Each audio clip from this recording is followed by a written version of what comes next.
We prepared some points for your reflection. Please share them with your loved ones and friends.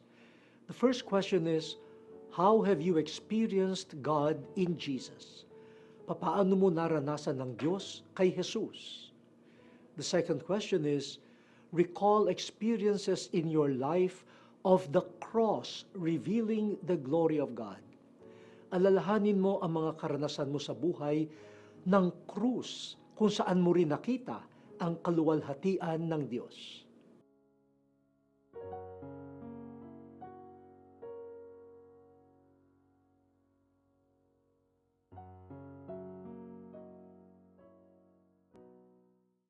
O Father, we pray that you may open your compassionate heart to us as we endure daily strife. Spare our country and people from all harm.